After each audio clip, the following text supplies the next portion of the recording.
here's how to not end up in a second toxic marriage if your first marriage was a very toxic marriage. So for me, my personal experience, I married a man at 19 years old who had many issues. He had been a former drug addict, which I did not know he was still a drug addict. He had drinking issues, was diagnosed with bipolar disorder, and I didn't know it. All of these things. Okay, and I was very naive. I just didn't know any better.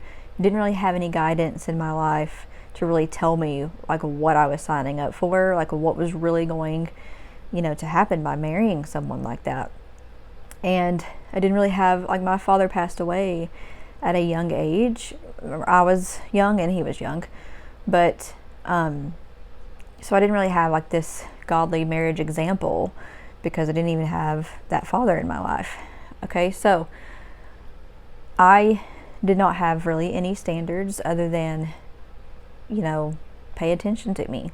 Okay, so I was a Christian and I believed I was a Christian, but I also didn't really know what God's standards were for marriage and for living in sin and lust and all of these things, because that's basically what our relationship started as, was this lustful thing.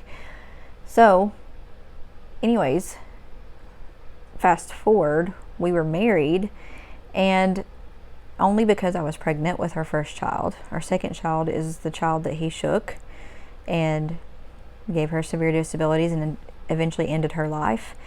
And so, I'm here to say that it is possible, though, to go from this very toxic, horrible first marriage and not repeat that process, not end up in another one. Because maybe if that's happened to you, you're just like, how do I even know somebody? How do I even pick another person? How do I even wait on someone who, will meet the standards? Or how will anyone even love me after I've already been married once and maybe have kids and things like that? So I'm here to tell you how it happened for me, at least. And so after I divorced my first husband, I had a special needs child and an older child. So my child, when she was shaken, was 3 months old, and then, got divorced right away. And it took about a year though. But we had an older child who was 2. So 2 young children, one with severe disabilities. I thought I would never find anyone, but I know I did not want to end up in a toxic marriage like that again. Horrible. Okay, so some things that I did was I started to learn what an actual biblical marriage, because that was important to me. What did God say about marriage? What did he say about a relationship? What were his standards for marriage and a good relationship and a good man in general? And I wanted to, apply those standards in who I picked to be my husband, because I knew I wanted to be married. I wanted a family. I wanted to be married. I wanted to have this beautiful Christian marriage and live life with somebody. But I didn't want to end up with the wrong person or someone who would treat me that same way. I knew that much. So I dove into all of this, okay? So instead of just guessing, instead of just taking, what you already know about marriage, maybe you didn't have a great example growing up of what marriage should be like, and you're just kind of taking advice from people who don't know what a good marriage even really is and how to have one. You start diving into these books and look for books that are going to give you advice for a marriage that you actually want. And you start diving into these podcasts, these videos, all these things. You learn. You don't accept and you don't think, well, I know it all. I know exactly what I want. No, you learn what an actual good marriage is and how to have one and what it's going to take for you and how you need to change to end up being the person that can sustain a beautiful, wonderful marriage. And you've got things to work through, because being in a toxic marriage in the first place means now you have some issues. You have some traumas. You have some things that you now have to work through that you don't want to carry in to that next marriage. And so your time of singleness is also going to be a lot of inner work on yourself. So for me, I set a list of standards, and I was like, I will not settle for less than this. I will not marry. And did I go on some dates with people who were less than that list? Yes. Wasted my time.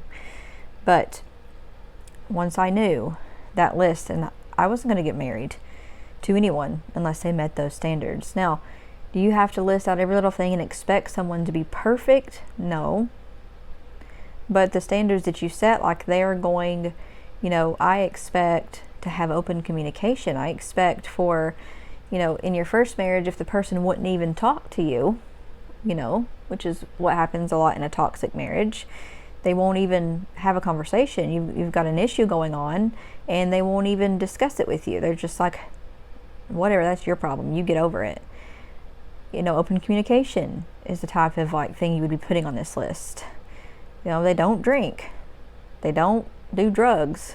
Okay, those seem kind of simple. Or they drink very moderately, or they don't, whatever. There's lots of things that could be on this list for you, but you don't settle.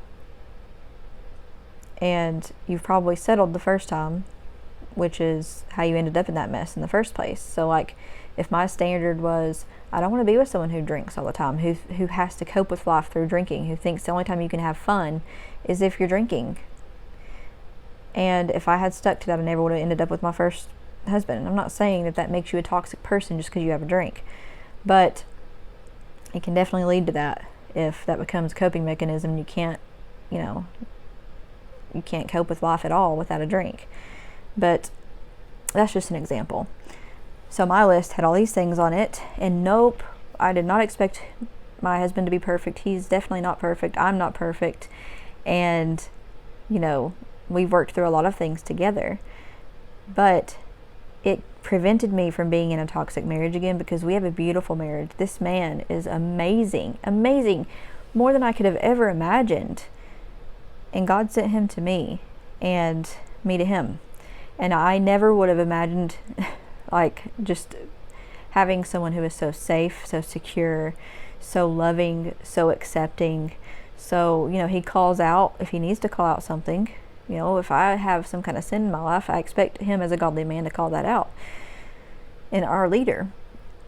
But my point here is, you've got to set those standards. You've got to stick to them to not end up in that same or similar situation that you were in the first time. And you've got to change yourself.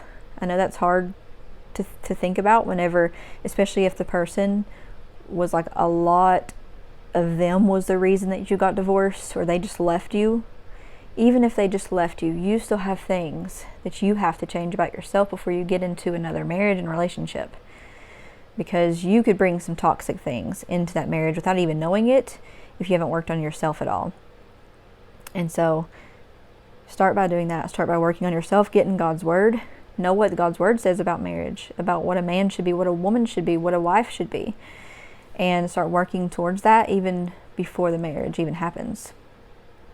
That's what I did. And that's just me sharing advice. I'm not a counselor. I'm not a marriage counselor. But I know what worked for me. And I know that I went from rock bottom, worst scenario that I could have imagined, to having a beautiful, wonderful marriage that I just absolutely love being in. And the same can happen for you if you're in that place where you're not there yet. But you can get there. Don't settle, and don't just go for someone out of loneliness, because if you do that, you're likely to get in that same thing that happened to you the first time. So I'll just post more videos. This one was kind of random. It wasn't exactly on topic, but it kind of is at the same time of, all the stuff I post about shaken baby syndrome. But to me, this is also spreading awareness about that. I don't want you in that situation. And if I have some kind of advice or story to share, then I'm going to do that on here.